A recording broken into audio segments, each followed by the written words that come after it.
What's going on YouTube? Modeling up back at you with the next build update in the 1972 Marty Robbins Dodge Charger build. So as you can see, we got the color on.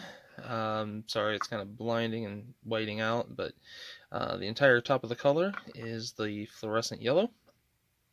You got that down, and then over the top of the yellow, went ahead and put the Panther Pink.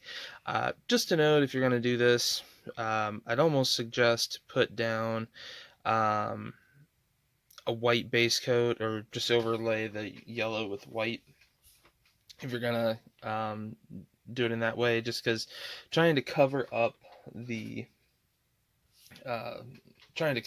yellow did make it a little bit darker. Sorry, just peeling a couple bits of masking tape off of here. I can show you guys the chassis, but yeah, I mean, it still went down really well. And to be honest, I think it's a pretty darn close match to what the original should be for the car. You can kind of see here. Let me grab one of the decals out. You see from the roof number.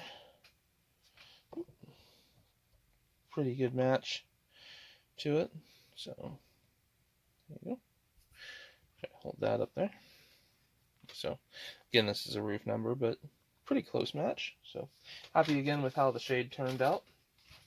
So again, white base coat, and then put the yellow down, and then I'd almost say maybe do a white base coat before laying down the pink, just to give it a little bit better of a chance of coverage. I do like how the color turned out in the end, but yeah, just personal preference is going to be up to you as to how you do it. I do have the hood as well over here in the lovely Panther Pink. Sorry, I realized it was out of focus there. Went ahead and also got the steel onto the main block of the engine. And then here on the chassis, went ahead and sprayed the Panther Pink just to give it that look for under the hood, which I believe was what I had seen from a couple of videos and stuff like that from at least one of his cars. So outside of that, not much else going on. Obviously, usually it takes a couple of days to let the paint dry before you want to come in and really mess with it. So yeah, at this point, I'm going to let the paint dry for another day or so. There is a couple of areas I'm going to need to touch up. So as you can see here on the back section here, there's a little overspray, tiny little bit of overspray up here. Basically going to come in, mask back off the purple, and then probably I'll do the trick of laying down some solid white, just to kind of give it a neutral color to overlay, and then I'll come back and spray in the yellow there. Also, I'm going to have to put in a little bit of the purple back here on the tail, and just kind of clean that up, and then as well cleaning up through here.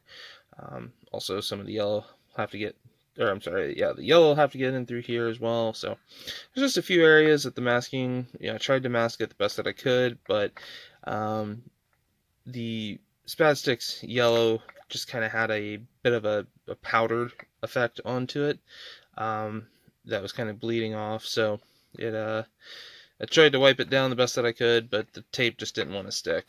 Overall, though, happy with how it looks, especially that front. Looks really nice.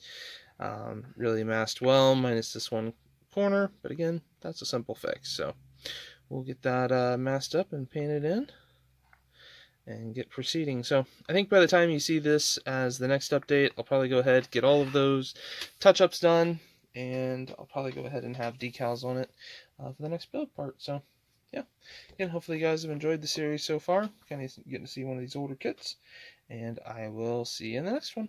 Peace.